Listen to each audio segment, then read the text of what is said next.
All right, welcome everyone. We're Semblance of Sanity. I'm Caleb. I'm Jacob. And we're here for Monster, episode 69. We are getting very close to the end. And Ruhenheim has some things that are off with it. Yeah. Well, Franz Bonaparte has his art here. Right. We have now some happenings that make this seem like there's not only something bad about to happen, but also that there have been preparations made in advance for this bad thing to happen. Yeah. And according to Grimmer and Lunge, there's going to be a massacre here. Something a la Kinderheim in a way, but also not necessarily limited to that, because if it's coming directly from Johan, it'll be something way more... He's grown since then. Yeah, he's grown much stronger since then. And there's multiple parties involved. It's not so simple. They're going into the details of the townspeople and whoever these other people are with the submachine gun that killed the cat. And then, the dude in the green suit and all that. So yeah, I believe they're the same people that killed Chopik. But I'm not 100%. I'm not 100% sure. Yeah, it seems like they would be, but yeah. So there's little things going on. We have the couple that has the one husband that owns the hotel that's going out of business because they won the lottery. And then they won the lottery by using this one guy's birthday that was really lucky in the past. So they decided to stock up on guns just in case something happened. And Yep. Then we have the young boy Wim, and he's kind of our audience member, kind of going through the town. Sure. And he has his alcoholic dad, who we also are. They're like trying to let us know where all the guns are in the town as well. Yeah. He has a gun apparently. Yeah. Then we have Mr. Conrad, who was the one that gave the name, the birth date. Right. Thing. He just got shot outside of the town. It seems like, with how the episode ended in a cliffhanger. Why? Who knows? I think they're just slowly whittling away everyone in the town, and this is just the beginning. Yeah, it's crazy. Yeah. So, Then we even had like random things like the animals getting like missing, or like a cat getting gunned to pieces. Yeah. It's like really random, like things where it feels like the beginning of a horror movie. Yeah, you know? like the whole thing with the dog. It's like, oh, okay, the dog buried the bone somewhere, but it's like, but then there's other stuff. Yeah. Right. And Lunge and Grimmer are here working together, which is great. But yeah. And if everyone's going to end up here in terms of the main cast and stuff, we still have a lot to do with the other members of the main cast that are not Johan. Right. So y'all, this is going to be crazy. So without further ado, let's get into it. The old couple here. Yeah. このジャムは実にうまい。このジャムの製造者です。まあ、この方がコンラートという男です。南の丘にコケモモのたくさん取れるところがありましてね。いつの間にかそこは彼だけの場所になってしまいました。こんなにうまいジャムを作れるのだから誰も文句を言わなくなったわけだ。実に楽しい男で、この平和な町を本当に襲撃するんでしょうか。襲撃。たった一丁の銃で町が全滅した例もある。ニーダーザクセン州で連続殺人が起きた。自分の隣人が連続殺人鬼なのではないかと、何でもない日常の出来事にも住民はピリピリした。そんな集団ヒステリー状態の中、住民の一人が護身用に手に入れた銃で隣人を撃った。そこからはもう誰も止められなかった。町中に火が放たれ、手元にあるものは全て武器になった。この町がそんなことに。Because that's exactly what Johan does. That's exactly it. 始まる前に。いや、もうすでに始まっているかもしれない。Dang. I mean, it has. Yeah. ダメだよ、そのお金は。どうせアル中親父の酒代だろ。おい、いつもの別に。Oh, crap. Even something as small as that. What? 憎いだろう。殺したいほど憎いだろう。あんたどこ行くんだよ。That wasn't Johan's voice though. Yeah. いや、あいつらだって俺たちが宝くじで2000万マルク当たったなんて知ったら何をしでかすかわからない。They don't even have the money. だからこんな疑心暗鬼を続けてるぐらいなら、ヤスと話をつけた方がいいって言ってんだよ。だけどコンラッドが欲深くて後から何度も金を要求されたら。その時はどうすんのさ。わからねえ。I would say this is gonna go badly, but he's already dead, so... Yeah. 奴がコケモンを取りに来る場所は。He found the body. Yep. And it's just gonna make them even more paranoid. まさか。俺じゃない。こんな取り返しのつかないこと。俺じゃないって言ってんだろ。俺は銃を買ってからまだ撃ってもいない。Oh my god. Oh my god. うるさいな。ああ、イライラする。Oh, that's creepy. The fact that they're showing a voice. 今日は随分とご機嫌だね。Hey. 何かいいことでもあったのかい？ The Bratz girl. 現れたって何が？ Oh, the pretty boy. 私をこの町から連れ出してくれる素敵な人。Oh man. 町の連中。俺笑いもんにしやがって。They still have the dog barking in the background. 酒。お前の欲しいのは。What? No way, was it? Oh my god! Okay. All right. I had a feeling like that. Like, oh boy. お前の息子はもう受け取ったよ。Oh my god! They've been staying in the hotel this whole time. Uh-huh. 銃声、犬の鳴き声が止んだ。Oh, we're back over here. Back in Prague. Cool. リプスキーさん。Yeah. Lipsky, yeah. あなた、フランツ・ボナパルタの息子さんですね。その人形、ニナがモデルですね。Yeah. あなたがここにいるって、ニナが教えてくれたんです。ニナが？私、どのくらいこうしていたの？気にしないで。まだまだゆっくり休んでいた方がいい。もうすぐライヒワイン先生とリーダーが来るはずだ。あなたは？行かなくちゃ。I have to go, yeah. 何か分かった。私は大丈夫だから話して。フランツ・ボナパルタというのも偽名らしい。Naturally. 第二次大戦後、多くのドイツ系チェコスロバキア人が故郷のボヘミア地方を追われたにもかかわらず、彼の一家は国内に残留した。実はその子供というのが60年代中頃にすでに行われていた初期段階の彼の朗読会に生徒として参加していたらしいんだ。そして古い写真のコピーだが、60年代中頃の朗読会の少年たちを写したものが手に入った。どうやらこの一番左手に写っている少年が優秀ではない子供。彼は優秀な子供じゃなかったから朗読会を追い出された。知っているのか？彼はボナパルタにとっていらない子になった。おそらく私の知っているプラハの彼だわ。早くしないと大変なことが起こる。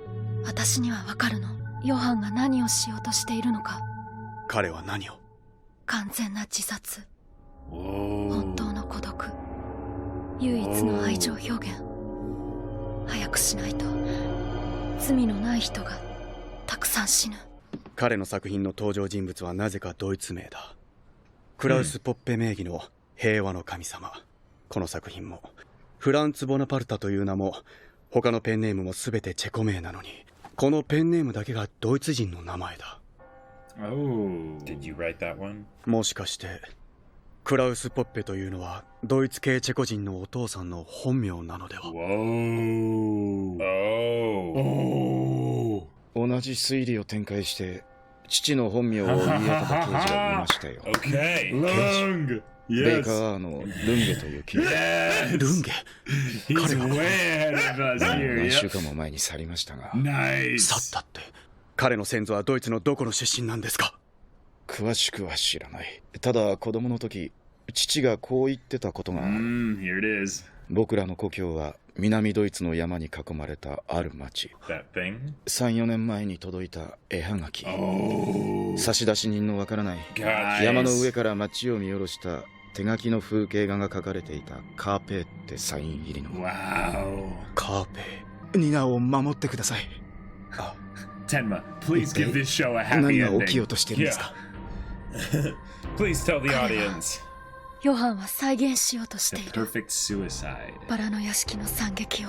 Okay. 511キンダーハイムの殺戮を。Yeah. どんなことがあっても生きて帰って、テンマ。It's so creepy.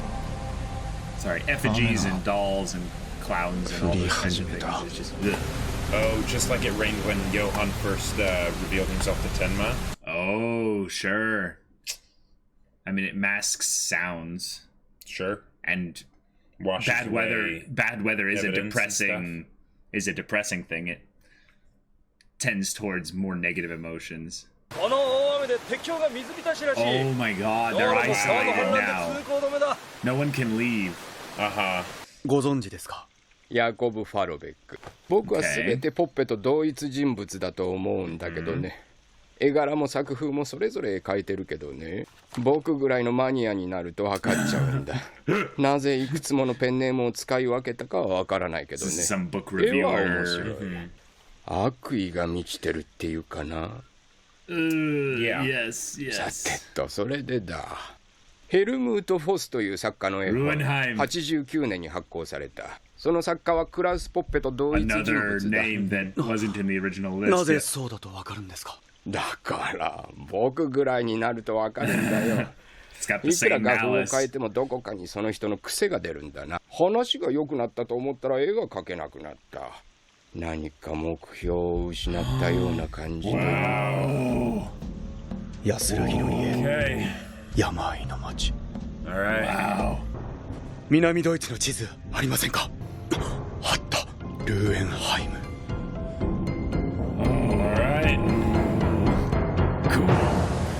Alright, so Tenma's on his way.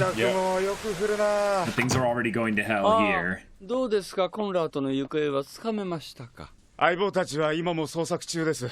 コンラートさんの行方不明に始まって、ヒルマンさんの犬の射殺。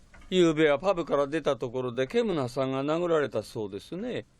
渋滞だって聞きましたが。もしケムナーさんが亡くなったとしたら、この町始まって以来の殺人事件ってことになる。こんな状況なのに大雨で応援も来ない。よそ者ですよ、よそ者。この町には今まで犯罪なんて皆無だった。よそ者の仕業です。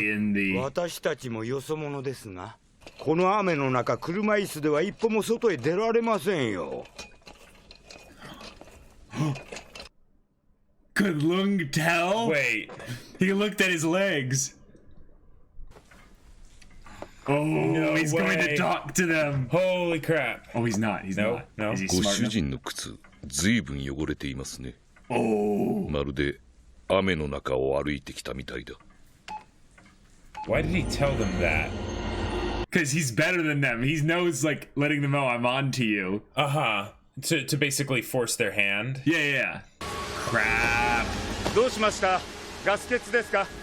修理屋呼んであげてもいいですよ。 The cop's dead. Yep. God. Wow.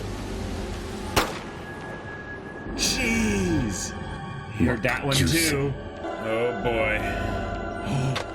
Is the phone dead? 電話が通じない。 Oh crap. もう止めることはできないのか。Oh man. So, all right. Awesome. I mean, we expected that it would end up happening, but it is now happening, and it's everything set up perfectly for it to happen, and it's the freaking old couple. Yep. It's the freaking old couple. Like, so the old guy is Franz Bonaparte, I'm guessing then. Yeah. Yeah. Yep. Mm-hmm. Now, here's the thing I find kind of interesting is that, for one, if they're going around doing this, on some level, I actually don't think it. Here's the thing. Here's the thing. The guy, he can be anyone if you put Johan at the, behind all of this. But I like the idea of Franz Bonaparte being used by Johan at the very end, basically. But Franz Bonaparte could also potentially be doing this as a way to try and cover his tracks. Because, because the whole thing that they mentioned of, Johan trying to do the perfect suicide, right? Yeah. That seems kind of similar to something that we had theorized, that basically Johan would end up offing himself, but the presence that he had would live on, but then he would like, but then the whole thing of the wiping away like the people that know about him, so that way it's the thing of like the presence is there, but did he ever actually exist, kind of a thing. Right, it's something where basically Johan would he would basically be this nightmare, right? Where you know, you would have people that knew that he existed and stuff, but the thing is that can't happen now. Right. We have people like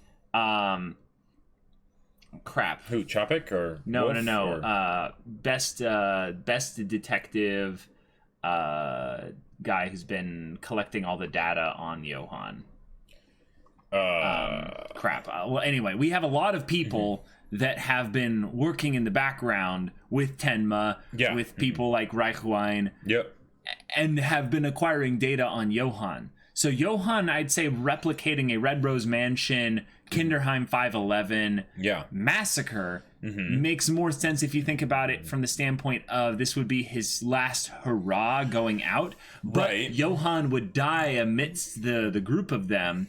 So it wouldn't be something where you could attribute it back to Johan unless you were one of those paranoid people that believe in Johan. Exactly. And that's what those people would end up being, just paranoid people. But there is a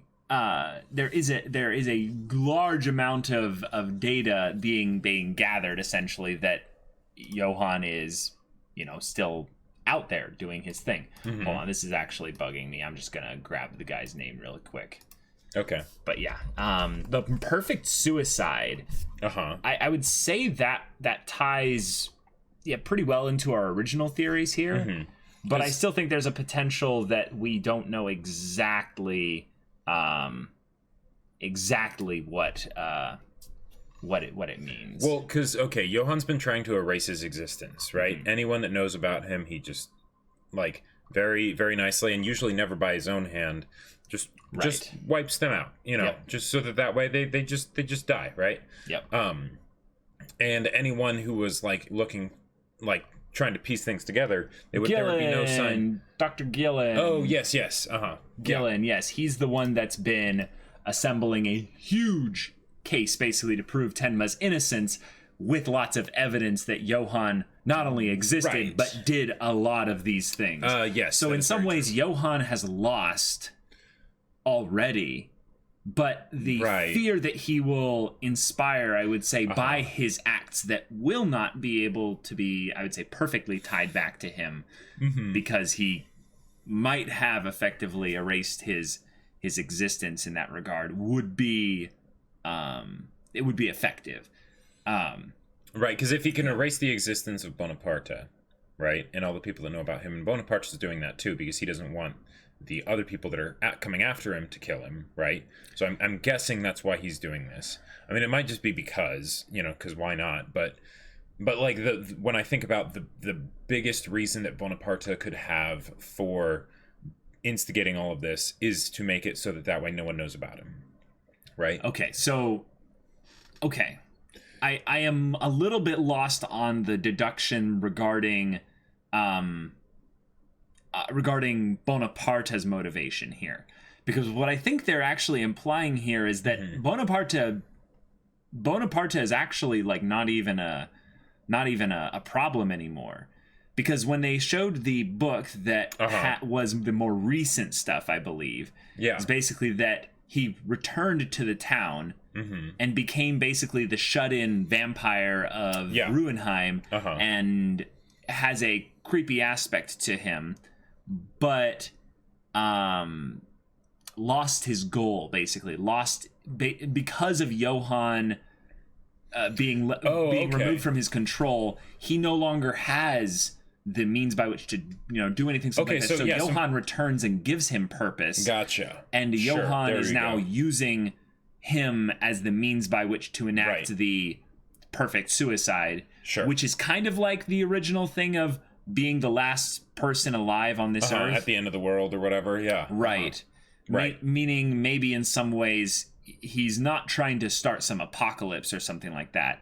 He's basically saying the only thing that will be remembered at the end of the world is that I haunted the world of world of this. I haunted this earth, so I will be the only living in that. That's another way of that's it doesn't really fit perfectly, but the fact that everyone's trapped here means that Johan is poised to take out a lot of the people that know about his existence. Even Tenma, like if he goes there, he could get there when it's already done. Like even Lunge and Grimmer could be dead, and then Tenma just shows up and everyone's gone. And maybe like Johan visits Anna while she's in the hospital and kills her, or or whatever, or depending on how far this whole thing is going to go. Like I don't know.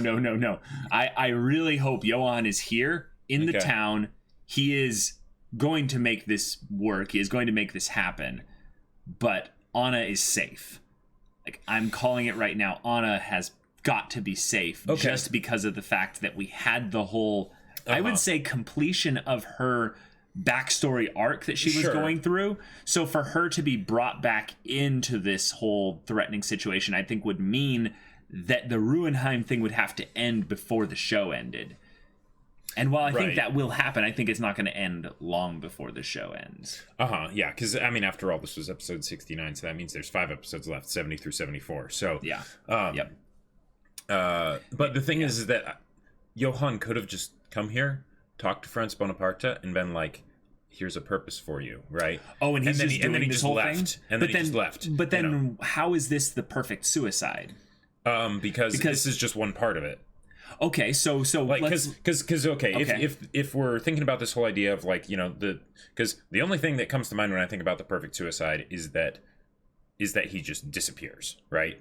Like, because otherwise how would a suicide be perfect? And with the stuff that Johan is actually wanting to die, right. So he has to he has to make himself die somehow. Yes, but that could be done. That could be done just as easily as like shooting himself in the head and throwing himself in the ocean or whatever, he could be found then. Sure, but he'd just be a nobody, right? Maybe. So the thing that I'm thinking is that this whole thing with Ruhenheim is great, but like you said, there are other people that know about Johan. Now, it could just be that he doesn't know about Gillen, but the idea that Tenma wouldn't tell other people about it that would help him is like you got to assume he's going to do that at some point. So who's going to do that? That Tenma would basically try and get other people to help him, like that he would at least tell other people about Johan. I think that's definitely the case. But I would say, if anything, Tenma is the linchpin for this whole story, and basically like think about Gillen, right? And how I was basically saying that Johan is already lost because Gillen has all this stuff, right? Right. So why wouldn't Johan go after Gillen? Well, no, because I don't think Johan knows about Gillen, but he does know about Tenma. So here's where I think they're actually going to do it, is that it's not going to be about Tenma bringing in people. It's going to be that he's going to make Tenma basically he's going to basically flip Tenma's switch. He's going to bring him to the end. It's going to be one-on-one, the two of them talking, and he's going to make Tenma shoot him, like, point, shoot him in the head. Yeah. But then he's going to go and basically convince Tenma. That's his plan, because then Tenma can then be alive and basically turn anyone else out there that Tenma was wanting to use. Gillen will come to him and be like, "Here, Tenma, I can save you." And if Johan wins, Tenma then basically ruins everything with Gillen for him. And I don't see that happening. I don't see it happening in terms of it working. I'm just saying I don't think it makes plot sense for Gillen to show up. No. I'm not saying Gillen would show up. No, not at all. Okay. What I'm saying is that Johan he sets this thing in motion. He doesn't have to stay here. Yeah, they're trapped there now, but he could have left as soon as he talked to Franz Bonaparte and sent him on this mission. Sure. And while Johan does not know about Gillen specifically, he knows that, just by basic, just guessing, that there would be a Gillen out there, right? That there would be someone that Tenma has talked to that knows about him, so then he figures that out if he hasn't already. But then how would he figure that out? Doing his Johan thing, like I would assume that he would already know by now. Yeah, like the players involved, because what else is he going to do with his time? And then take them out, and then maybe all the pieces are taken away, and then he could do something with Tenma. I am totally on board with this if they give an episode of actually showing Gillen messing up in some way.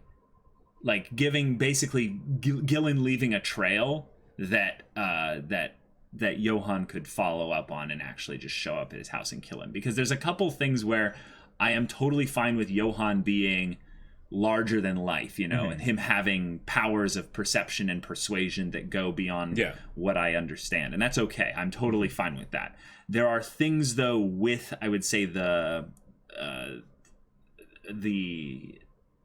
plot of the way Gillen's been doing things and just going through his investigative work in the background, where if Johan just killed him, or Johan just showed up at his door one day without any kind of things or whatever, I would be disappointed in Monster. I think that Monster could do it a little bit better than that. Okay. I mean, I think that they could do it a lot better than that. But I would say because Gillen continues to exist in society, you know, like he's not going off the grid or anything like that. Right. He was him and Dr. Requiem were actively trying to help Tenma when he was, you know, in prison. Like that alone is enough, like, of a breadcrumb trail to lead Johan back to them. Right.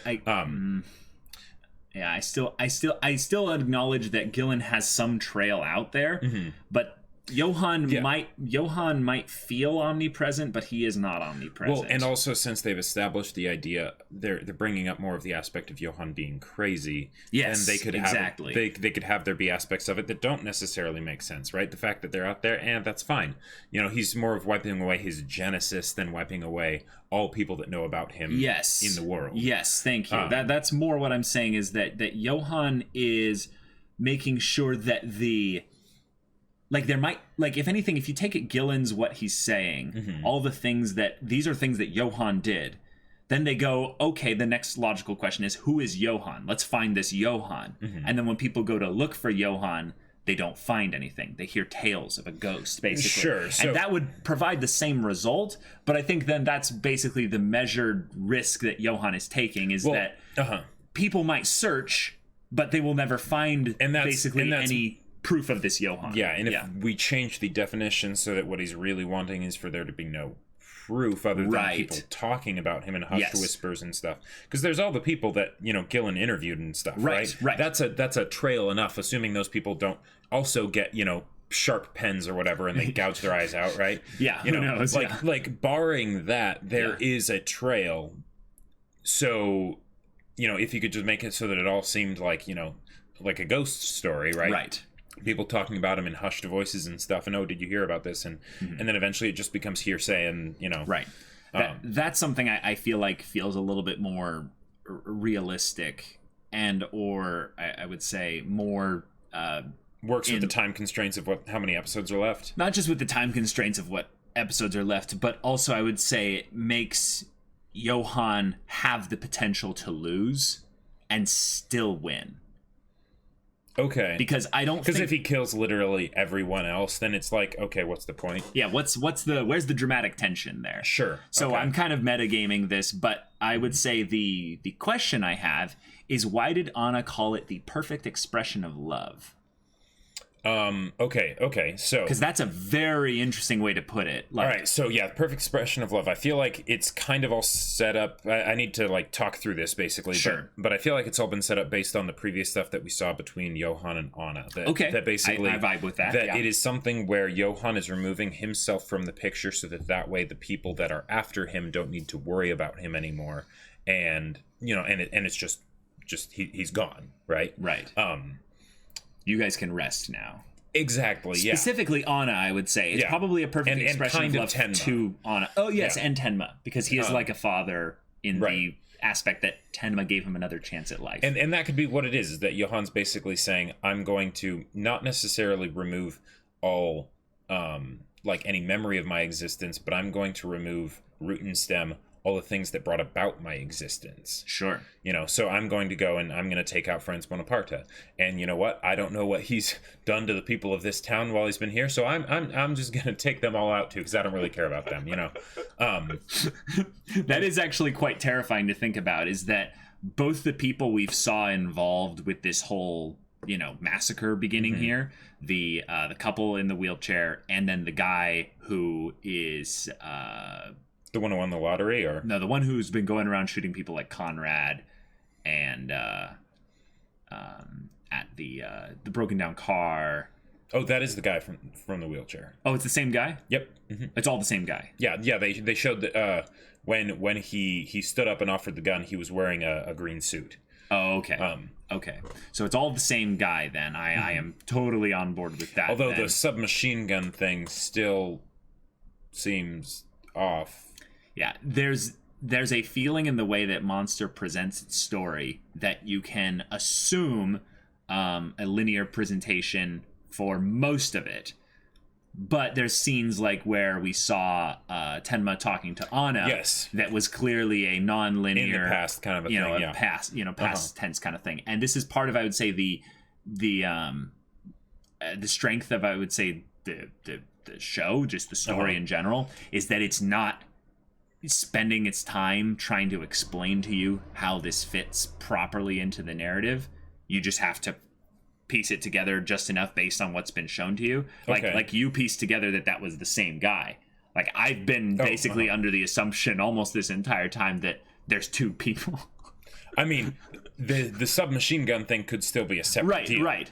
But yeah, because it's primarily that when those people are with the wheelchair and stuff, the couple, we never see the woman with the guy when he's out about shooting people, if that's him. Like why is she just not there? Right. It could be so that way they don't like put two and two together, because no one like looks too closely at like a person in a wheelchair or something like that. Totally. It makes less of a trail, I guess, as well. Yeah, or maybe she's doing other stuff too. Like maybe she's killing people trained with guns on her own, too. Yeah, anything. Although she also seemed to have a very she's very much in on what he's doing. Totally. We also had a couple things where the dog was shot because the dog was annoying. And then we also had the incredible man that's going to come take me away from this town to the bratwurst, the Bratz girl. That again seems like someone who's not from the town. Right. I'm pretty sure that they're just saying that that's Johan. Yeah. So whoever we are. But again, then the voice that shot the dog didn't sound like the old guy. So I don't know. Maybe there are two guys then, or maybe he just like talks differently when he's not like putting up the facade of being like I'm the old guy in the wheelchair, you know. Sure. I'm too weak, you know. Yes, this is totally a Palpatine thing. Oh no, I'm too weak. Don't get It totally is. Oh my gosh. Okay, Lunge is so good. Like the rule of cool on Lunge and Grimmer too, but like Lunge especially, like just walking past and just being like, your shoes are dirty, like you were walking around in the rain. And then he just keeps going. and then he goes to the phone, and that's the thing. Like, it's like, oh, the lines are dead. It's like he already figured the lines would be dead, but he's like, I want to tell them that, to basically say, I know your secret, then immediately go to a phone and start making a phone call. Like, so it's like, oh crap, no, our secret is really out. Yeah, and I'm looking forward to some kind of like, we're all locked in a hotel room. Yeah. First person it becomes basically this mind game thing of first person to make a move of, obviously we can't go outside because there's a killer out there on the loose. But it's like, what if there's a possibility that one of us in here is the killer? So therefore, if we all stay in here, everyone's fine. Lunge's hand just sort of like is sort of like, typing, but also like close to where his gun is, and then Grimmer's just like looking around with a smile on his face, like no weapons, just yeah. Okay, so then we got back to Lipsky in Prague. That was an interesting surprise, but a great way to have Tenma then know where to go. Exactly. It was something that I would say it was an efficient plot reason for Tenma to know exactly where to go. Yeah. Now there was a little bit of a. How did he find him? Well, no, the book guy, the book character who was introduced primarily just to showcase the new book that has Ruhenheim in it. But it is definitely something that is plausible, especially given the nature of the books that Franz Bonaparte or Klaus Poppe, would write, because that's a distinctive style, shall we say. What I'm really excited also to find out about is looking at all those names, the pen names. I don't know Czechoslovakian or German or anything like that. So the idea that someone that knew those languages and stuff pretty well could have noticed the abnormality of Klaus Poppe being the one that wait a minute, the names origins or the words behind the names is something that is explicitly German, whereas all these other ones are Czechoslovakian. So like that's a fun little thing where I'm like, oh my god, it just adds to the realism of Monster in a very cool way. And the idea that Franz Bonaparte did actually have a real name, and he used it as one of his pen names. Because as much as he erased the meaning of names for himself and also for Johan, for Johan and Anna, it's like, okay, well, they're kids, so it's easier to do that. But for him... Yeah, you spent a lot of time with your name. Exactly. It's not quite so simple. Yeah. Oh, man. Oh, wow. Okay, then the idea of Klaus Poppe, I'm almost wanting to call him that now, just because it sounds so less intimidating than Franz Bonaparte. Right, exactly. Like, he totally came up with that name as like oh, yes. Stroke my ego. This one sounds awesome, and yes. I will evoke images of the conqueror instead of it being a short little French conqueror. We will have an Ubermensch conqueror. Fear. I'll combine the greatness of Napoleon with Franz. Yes. It's like. Yeah, just like, my God! Now that I think about Klaus Poppe, which I actually like the name. It sounds very like an everyman, right? Exactly, and that's one of the things that I love in stories. Whenever there's the character that has kind of the everyman name, but then there's the part about them that's very much not everyman. I like that kind of contradiction. As much as I love Grimmer and Lunge. Right? Like the God Hand that's named Conrad. It's just like, yeah. So here's the thing I really like about this. One, we don't 100% know that the one going around killing everyone is Franz Bonaparte. I mean, but it's a logical thing to assume. Right. Even though there's still the people that went after Franz Bonaparte, it seemed. So there's that. So on some level, basically, Johan took his Johan took his father figure, his mentor, and basically just spun him around his little finger like it was nothing, and now is destroying this entire town. Johan is terrifying.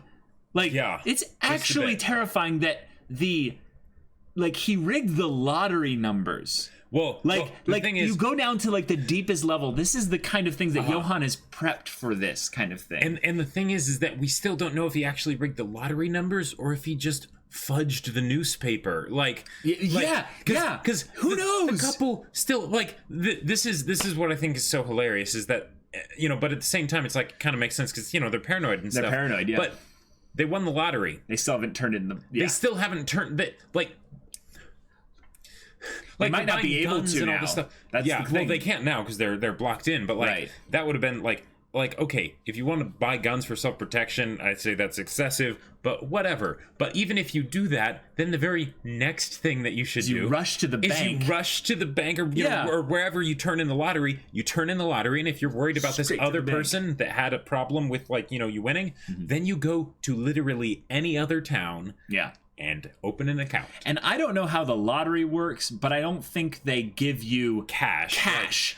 So you should be fine. So really, the lottery ticket is the security linchpin point of failure. So you should get rid of that as soon as possible by cashing it in, because then it's also your name and stuff. And, right. It's something that I love because they're small town people. They're not that intelligent.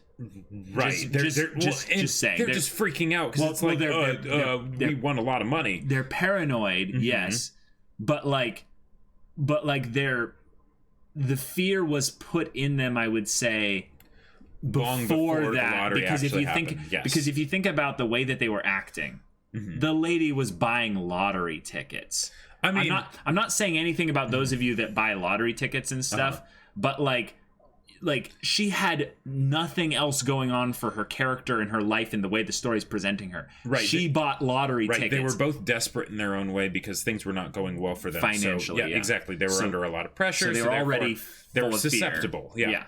And the fact that they went from there to this, it makes sense. And I think that's where this show just showcases how genius the writing is. The thing that made me really mad though is Wim. Yeah. Is because he keeps getting bullied, and I'm hoping that it'll be like Grimmer or Lunge that steps up and just scares the bejesus out of the bullies, you know, like but instead, but also Grimmer hugging the boy, like being like, no, exactly. No, kid, you don't have to. Yeah, no. and but then of course it's Franz Bonaparte, and he's like, hey, you want to kill them, like, and it worked. That's actually. Hold on, I'm dumb. That right there, I would say, is enough proof, just suppositional based, just suppositional information that is Franz Bonaparte because he manipulated a kid. Right. And Franz Bonaparte has plenty of experience with that. Yeah. So I'm going to assume that is Franz Bonaparte. Right. Yeah. And okay. But whoever had the submachine gun could have been someone else. Like, for sure. Maybe it's Johan. Maybe Johan has a submachine gun. He's like, all right, cool. Time. Yeah. He went looking doesn't seem his style, but it doesn't really seem his style that he would ever use a gun. Well, and certainly not a submachine gun, because that's when it's like, all right, just spray down a bunch of people. It's like, no, don't be so uncivilized, Yeah.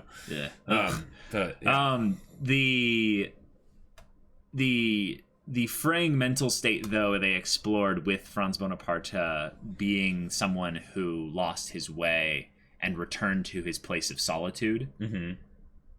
And Johan coming there and wresting control of potentially not only him, but also his wife, and then destroying his place of solitude. While it might seem like the perfect expression of love to Anna, and I would say someone like Tenma, in his own twisted mind. Yeah. This is totally the perfect vengeance as well from Johan to Franz Bonaparte by saying, oh, you thought you were going to live a quiet, just simple life here in the mountains? And more importantly, forgetting about me? Yeah. No. And forgetting about my sister. Because he knows now that it was Anna that had all that stuff done to her. Mm-hmm.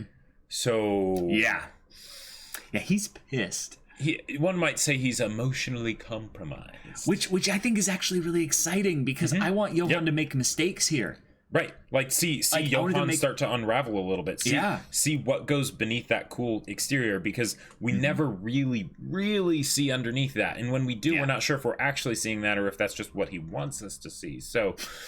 We're so breaking the fourth wall and assuming Johan is trying to manipulate us, the audience. No, but like a lot of the times it's like other characters that are there, that see that, and it's like, I mean, but sometimes it's not, sometimes it's not. Sometimes we get to see him walk home in his disguise, right, and take it off and kind of have this weary, tired smile look. Yeah. Big thing. Just going on here that I'm very, very excited about is if Tenma comes here and we have Grimmer, Lunge, and Tenma all in the same squad. All it's missing is Ava with a shotgun. Yeah. Like that's actually part of the problem now. Hold on. How will Tenma get in? Well, that's the thing. He might just get there after it's all done. Wow. After everyone's dead, Grimmer and Lunge included. Like. No, like it'd be crazy, but they could do it. Because as much as I love Grimmer and Lunge, the fact that they're trapped here, and like the rule of cool can only take them so far. Because when two rule of cools come into opposition with each other, the greater rule of cool wins over the other. And as much as their rule of cool is very powerful and very strong, if it goes up against Johan's rule of cool, the greater of the two will So you think Johan's here then? He could be. I don't know. That's the thing. I mean, who knows? He could be. Okay, I would like some definitive guesses. Do you think Johan is here? I do. I think he's here. Yeah. Okay. Yeah. Do you think the amazing Steiner will come out to play? I certainly hope so. Okay. Do you think Lunge will die? Yes. Okay. Wow. Yeah. Yeah. And I think Grimmer will probably die too, maybe after the amazing Mr. Steiner. Yikes. Y'all. Yeah. Monster. Yeah. Mm-hmm. Monster. Yep. All right. Well, we have we're in 5 episodes left. We're 5 episodes left. We're in the end game. Anna gave us a plausible explanation for Johan's actions because she knows now what he's wanting to do. Right. Based on, even though they haven't fully explained it to the audience what it is, it's kind of fairly easy to infer.